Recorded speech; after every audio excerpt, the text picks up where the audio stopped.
everyone, I'm Nick from nextstepnick.com. I'm joined today by Lord Ash again. Hello everyone. And today we're going to be talking a bit about Undertale. Now this is one you haven't played, but you're eager to know more about. Exactly. I've not played Undertale, much to my chagrin. It's a game I've always wanted to play, I just never got around to play it. To be honest, it's one of my favourite games, if not my favourite game. And you've talked about it a lot to me. I know some of the music, some of the songs, really fantastic musical score is one of the things I have to say about this game. But you're going to sort of introduce me of a few of your favourite bosses. Yeah. And how they play, how they make you feel. So, who are we going with first? Well, we're going to be looking at Undyne first, who's the head of the Royal Guard. Now, the reason I wanted to look at her is in Undertale, I think the characterisation is one of the strongest things. It's got an amazing gameplay loop, it's got amazing music, but as well as the story and everything like that being great, it's also got this fantastic characterisation. So when you first meet Undyne, she's this really terrifying boss who's basically in charge of the Royal Guard. Even her music intimidates you.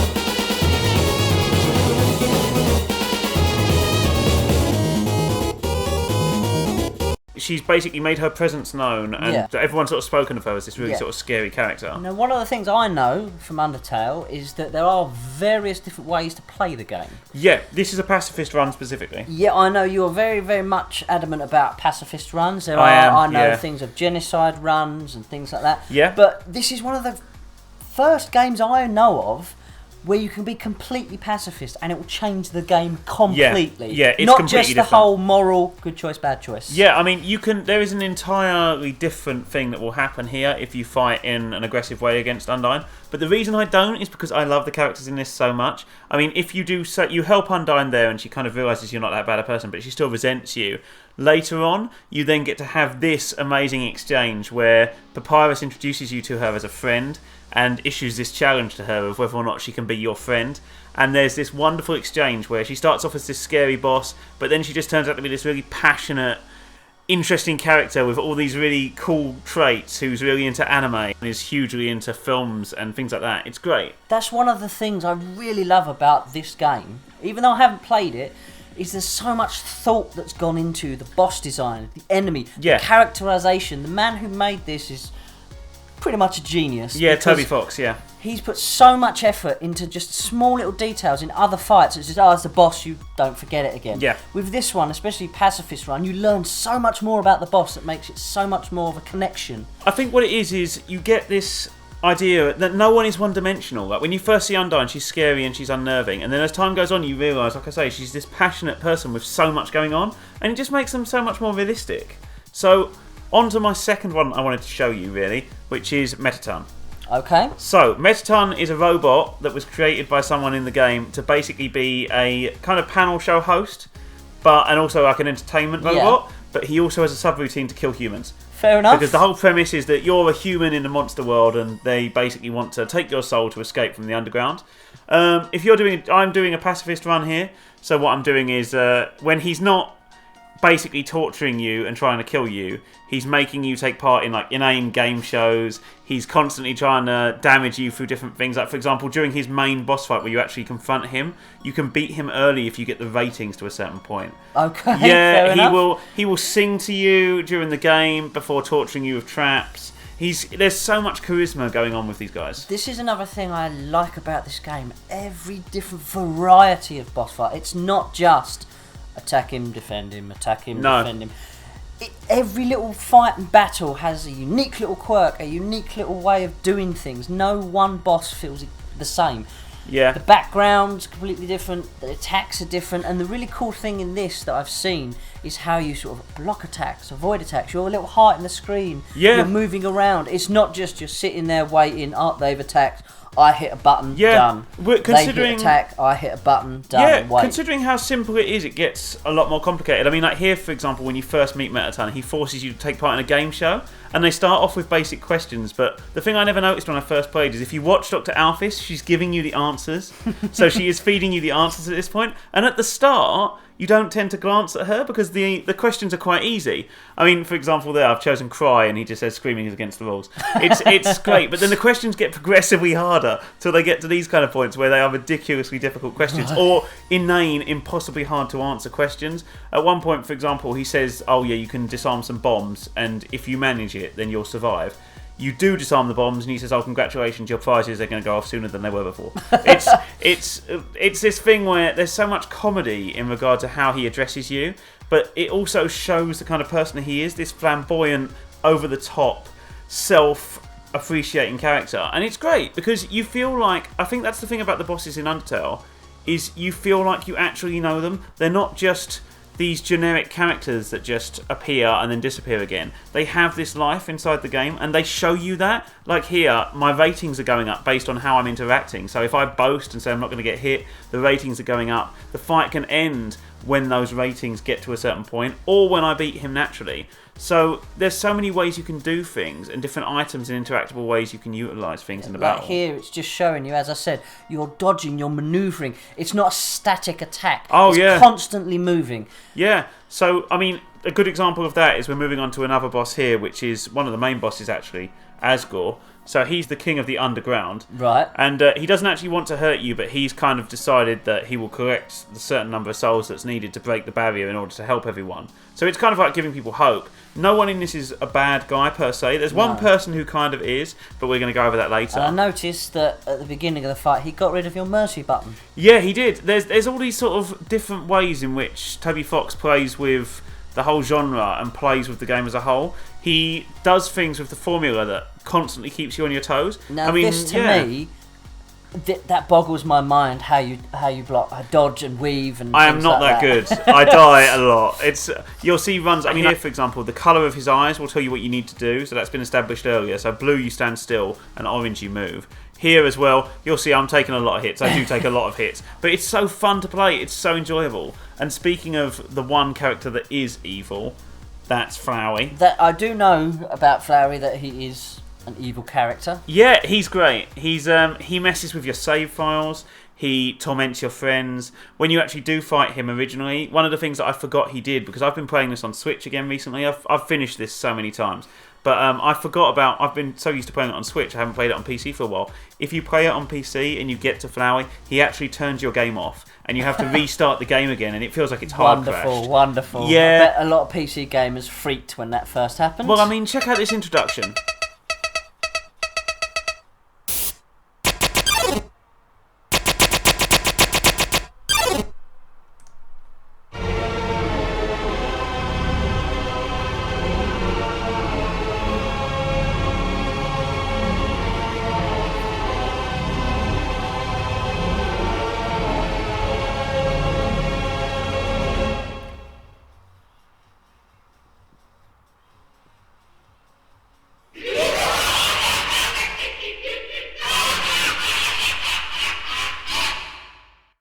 Okay, that's creepy. Yeah, he's the only character as well to have that kind of art style, so it really freaks you out. When it first happens... It's almost like he doesn't belong. Yeah, he doesn't. He doesn't fit into the lore, the world that the game has brought up. And that's one of the things I love about this game. This game proves you do not need the best graphics, the best everything. As long as you've got characters you love, story that's brilliantly told, deep characterization, not of just your character, of the world, of the characters that it inhabits. That's what truly makes a game. And backed up by brilliant sounding music. Each boss has their own unique little soundtrack, things like that. Well, the reason for that as well is actually because apparently Toby Fox made a lot of the music earlier, and then when he was making the game, he thought, oh, okay, this fits, I'm going to use this for this boss fight. And I think the thing about this is that you can tell it's a labour of love. One of the things I love about the bosses in this game is that there are all these different traits. They're not one-dimensional. They have these lives, like I say, outside of the fights with you. And even with Flowey, he has his motivations. He's not just stereotypically evil. There is a reason he is like that. There's a reason he's in this place. But it's so good. I'm looking at this and getting like anxious and nervous about playing it, because I'm thinking, how the hell do you dodge things like that? Yeah, it takes a lot of time where you do die a lot. And it's a case of, with Undertale, it's all about determination. It's all about Literally, it always tells you to stay determined. Yeah. And there is a reason for that. The reason we're not going into too much depth in regard to some of this is, if you haven't played this, please play it. This is one of my favourite games of all time, if not my favourite game, to be honest. I have the T-shirts, I have everything. And I will just say, you do control that little floating heart at the bottom of the screen. Yeah, that so is you. it's not your generic, you have a sword and you slash them. No. You're literally moving about. Well, it's like with Flowey, for example, like you were saying about graphics. He manipulates your save files. He tortures your friends at one point. Like now you'll see him torturing your friends.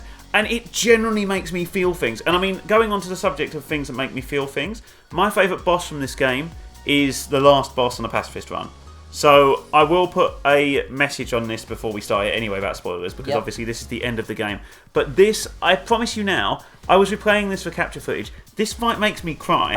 And it is, I'm not too man to say that. It makes me cry. It generally makes me quite upset because I love the characterization here so much, and you're fed the lore. The great thing about Undertale is that there are elements of exposition at certain points, but it's when you need it, and you've kind of worked it out yourself. So you find out a lot more about Azrael Dramur as you get towards the end of the game, but there is a bit of exposition beforehand, kind of explaining exactly, just in case you've missed bits, just so you can kind of piece bits together so you know what's happened. And you care about it, and it's just wonderful. One thing as well they've done brilliantly in this game that I actually use as well when I'm thinking about it is the enemy. They don't see themselves a lot of the time as the bad guy. No. To them, they're the hero of their own story. Well, like with Azrael, for example, the reason he's doing this is because basically I won't go into too much depth on that actually, because it is very complicated. Yeah. He kind of is a bad and guy. Spoilers as well. Yeah, he kind of is a bad guy. But the thing with Azrael is that there is a lot more to him than him just being this. He is evil. He wants to. He's a victim. Yeah. He is a victim. He is in part a victim, and yeah, it's insane. It gets to a crazy point. I like the fact as well. The design's changed. Yeah, and that's the thing. The boss has changed visually. His look, and again. Well, at this point, you're actually saving your friends. So you have to dip into him because he's absorbed your friends at this point. You have to dip in and save them, which means you have to have this connection with them, and they remember you in the same way that you remember them. So it's this really emotional journey, and I love it. I think it's probably one of the best things. It's a really good, unique way to defeat a boss. I love it. I honestly love it. The connections you formed in the game can end up helping you. Oh, they do. The last they boss. do. You can't even face Azrael unless you've beaten the other people and got them on your side. And this is why I love him. I mean, this music and just this dialogue.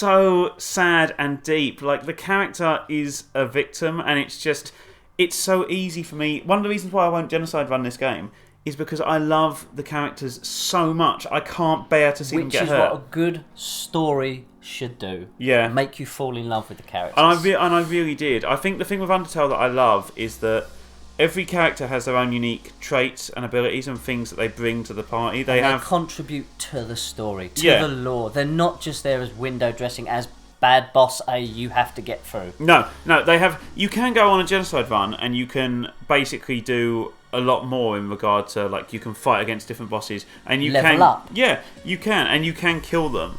But I can't bring myself to do it. I love them so much, and it's at the point now where when I think of good and bad boss designs, when I think about bosses in games in general, this is my go-to. When I think about game design and what works and what doesn't, this is my go-to. When I look at Undyne and I look at her abilities, when I look at the way that Asgore is brought into this game as this person who doesn't want this responsibility, who doesn't want to have to do these bad things, but he wants to give hope to others. He's happy to sacrifice himself to save other people. And there's this multi-layered dual personality to everyone where they're all living, breathing characters. And that's the thing.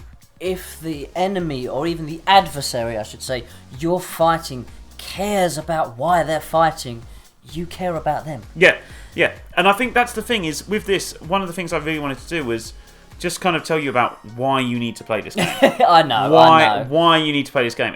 Unfortunately, finances. You can get it so cheap. It's so worth it. I mean, one of the things I would say is Toby Fox has now just done a song for the new Pokemon games. He's actually doing quite a lot of work with Nintendo now, and there is a reason for that, because his musical abilities are fantastic, his design abilities are fantastic, and I think he's a great guy. I'm really impressed with what he's done. It's my belief that he did the whole game himself. Yeah, pretty much. The music, the actual graphics, the story, everything was one man's labour of love. Yeah, and it just goes to show you, as I said before, you don't need the graphics, the team. No.